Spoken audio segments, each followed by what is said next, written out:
नमस्कार, आप देख रहे हैं जी मध्य प्रदेश छत्तीसगढ़ और मैं हूं आपके साथ तृप्ति सोनी। आपकी आवाज में आज बात होगी कांग्रेस के टिकट बंटवारे के फॉर्मूले समेत इस बात का इंतजार कि नवरात्र आएगी और टिकट जारी होगी।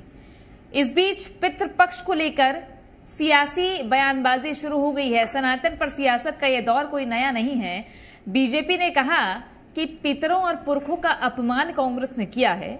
इधर कांग्रेस कह रही है कि इतने ही सनातनी बताते हैं तो पितृपक्ष में जो नहीं किया जाता शुभ काम वो क्यों किया, ये सवाल खड़े हो रहे हैं। अब इस बीच कांग्रेस केंद्रीय चुनाव समिति की बैठक हुई और इस बैठक में 90 सीटों पर चर्चा हुई है।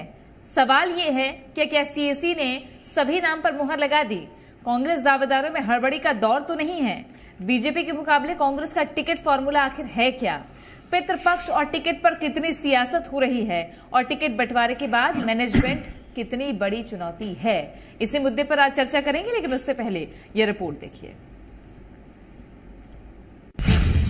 कांग्रेस में टिकट का काउंटडाउन,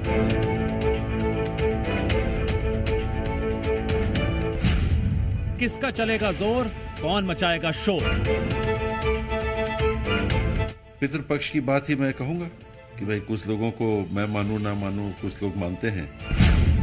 पाप श्राप वाली सियासत, इन्हें तो नवरात्रि का लाभ नहीं मिलेगा बल्कि श्राप मिलेगा उन बहन बेटियों का जिनके साथ अनाचार हुआ है। कांग्रेस को नवरात्र का इंतजार। छत्तीसगढ़ के चुनावी समर में बीजेपी के तमाम सिपा सलार कूद पड़े हैं। 85 प्रत्याशी मैदान में सक्रिय हैं।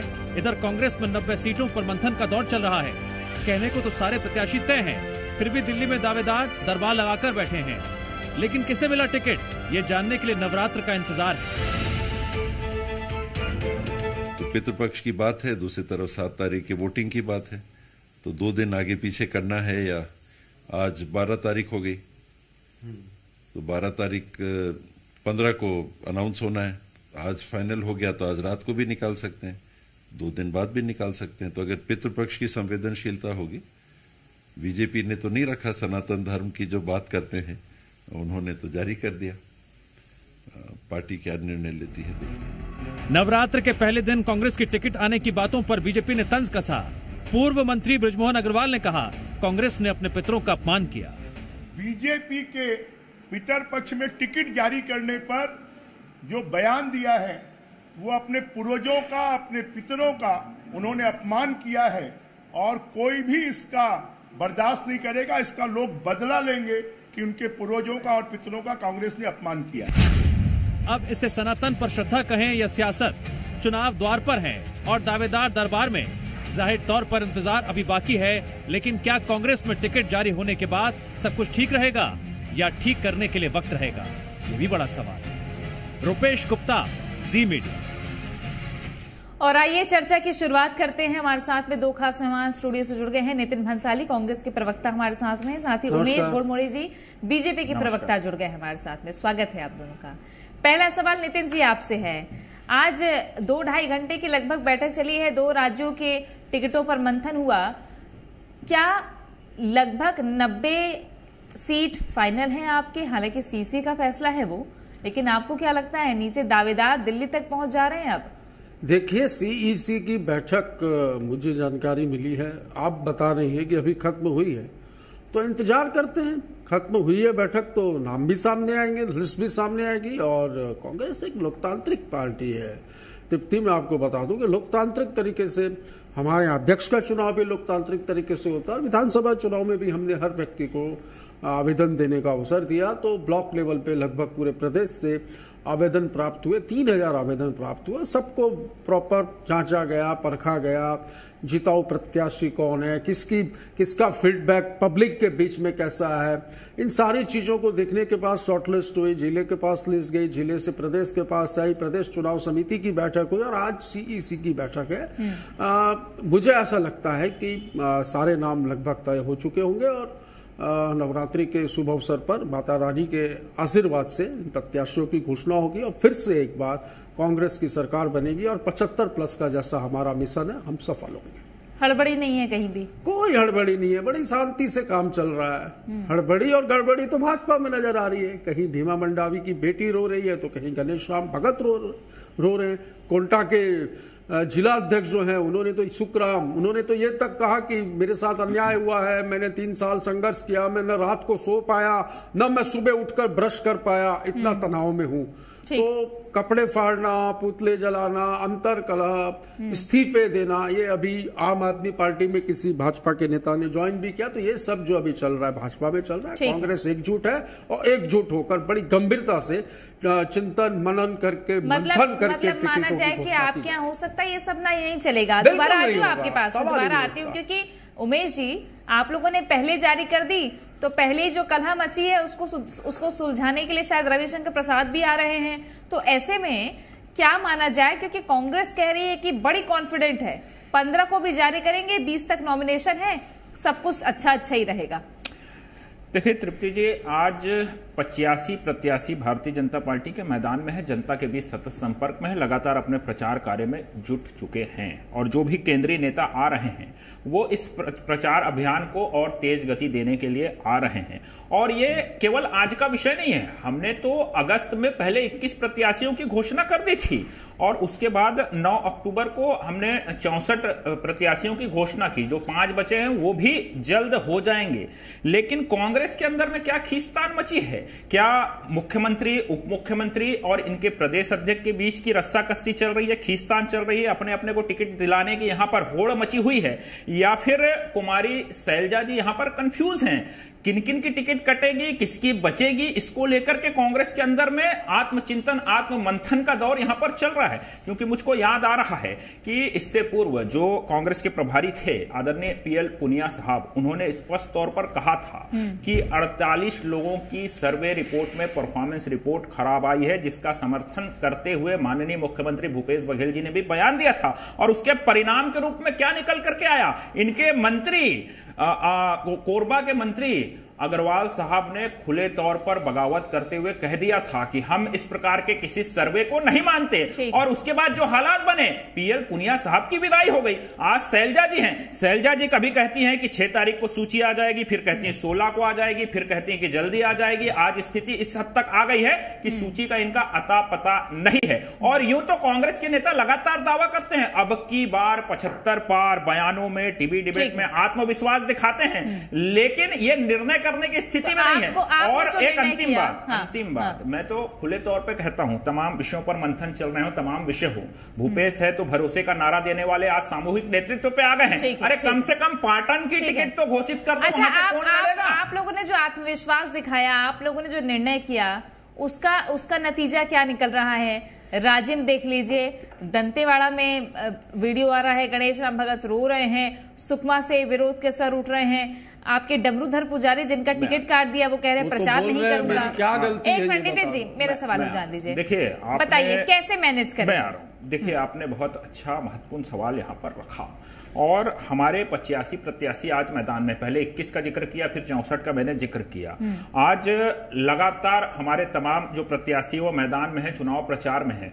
और आप भी जानती हैं कि किसी एक को ही टिकट मिलती है और किसी एक के पक्ष में ही निर्णय निकल करके आता है और उसके बाद पार्टी के तमाम कार्यकर्ता जुट जाते हैं। जिस प्रकार से यहां पर कांग्रेस के वक्तव्य में, बयान में निकल करके आ रहा है, ऐसी कहीं कोई स्थिति नहीं है। और तमाम लोग लगातार पार्टी के संपर्क में है, लगातार जुटे हुए हैं। और जो वीडियो, जिस प्रकार से दंतेवाड़ा के वीडियो का आपने जिक्र किया, भीमा मंडावी जी के परिवार का विषय है, आपने देखा किस प्रकार के हालात बने उपचुनाव के अंदर में, किस प्रकार से हमने उनको प्रत्याशी बनाया, लगातार मजबूती से हमने लड़ने का प्रयास किया। और हर चुनाव में समीकरण अलग रहते हैं। आने वाले समय के अंदर में भीमा मंडावी जी का परिवार भारतीय जनता पार्टी का परिवार है, उनको महत्वपूर्ण जिम्मेदारी आने वाले समय के अंदर में मिलेगी। चलिए, गारंटी दे दी उमेश जी ने गारंटी दे दी है। अब शायद भीमा मंडावी की पत्नी और उनकी बेटी पे कांग्रेस कुछ ना बोल पाए। नितिन जी बताइए मुझे, आपके यहाँ क्या गारंटी है? आपके यहाँ सब कुछ ठीक ही है, सब कुछ ठीक रहेगा? क्योंकि एक लंबा वक्त हो गया ना, 6 तारीख से लेकर लंबा वक्त हो गया। मंथन से अमृत निकलेगा। देखिएगा, आप अभी कह रहे थे ना मंथन चल रहा है, तो मंथन से अमृत निकलेगा। और माता रानी की नवरात्रि में, माता रानी की कृपा से, माता रानी के आशीर्वाद से सूची आएगी। हम लड़ेंगे और बहुत ही अच्छे बहुमत से 75+ का जो हमने नारा मंथन दिया से तो विष भी उसमें निकला था, जीतेंगे। पिएगा कौन? जी मंथन से तो विष भी निकला था, उसे पिएगा नहीं कौन? नहीं, हम तो अमृत की बात कर रहे हैं। अमृत बरसेगा, देखिएगा आप, अमृत ही बरसेगा, इस मंथन से अमृत ही निकलेगा, अमृत ही बरसेगा। technically और मुझे तो एक हाँ। चीज ये समझ में नहीं आ रही है, हमारा प्रोसेस है, हमारा प्रोसेस ही ऐसा ही होता है, इसी तरीके से हम लोग काम करते हैं, हमारी पार्टी की आइडियोलॉजी है। हम उस हमारे प्रोसेस पे काम कर रहे हैं। टिकटों में 2-4 दिन का ही समय बचा है। भाजपा को इतनी ठीक। तकलीफ क्यों हो रही है? अच्छा, भाजपा अपने वो जो रूठे हैं उनको तो मना इस ले। प्रोसेस पे ना मैं एक और बात जोड़ना चाहती हूँ। आज जी मीडिया ने एक्सक्लूसिव बातचीत की डिप्टी सीएम टीएस सिंहदेव से, तो उनका कहना था कि इतने सर्वे मैंने तो आज तक नहीं देखे अपने राजनीतिक उसमें अपने राजनीतिक करियर में। उन्होंने ये बताया कि मैंने खुद 45 सीटों पर सर्वे करवाया है, 12 कांग्रेस की तरफ से अलग अलग सर्वे और एक खुद डिप्टी सीएम ने करवाया है।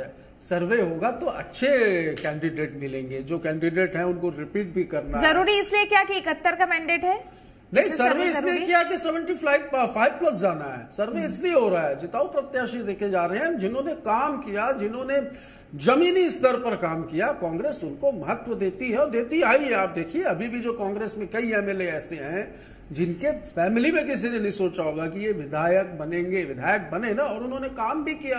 तो पार्टी सारी चीजों को देखे, और सर्वे होना तो मैं सोचता हूं, मैं मानता हूं बहुत अच्छी बात है। ठीक, सर्वे होने चाहिए, और जो जनप्रतिनिधि चुनकर आए वो सर्वे के आधार पर वो जनप्रतिनिधि जनता की सेवा करे, ये देखना भी बहुत जरूरी है। तो सर्वे होने चाहिए, सर्वे हुए हैं और इस सर्वे के बहुत अच्छे रिजल्ट होंगे, ये भी मैं दावा करता हूं। ठीक है उमेश जी, वो कह रहे हैं मंथन हो रहा है तो अमृत निकलेगा, मतलब सब कुछ मीठा मीठा बरसेगा। आपके यहाँ खटाई पड़ी है, ऐसा कह रहे हैं? देखिए, इन्होंने मंथन का जिक्र किया और मंथन के साथ विष भी निकलना यहाँ पर प्रारंभ हो गया है। इनकी टिकटों की घोषणा हुई नहीं है और किस प्रकार से विष निकल रहा है, किस प्रकार से कसडोल के अंदर में इनकी विधायक, कभी तो टिकट वितरण हुआ नहीं है, किस प्रकार से वीडियो निकल करके आते हैं, किस प्रकार से सिटिंग विधायक का विरोध होता है। भगत रो रहे हैं, अरे सुन लीजिए सर, टीएस सिंहदेव साहब उप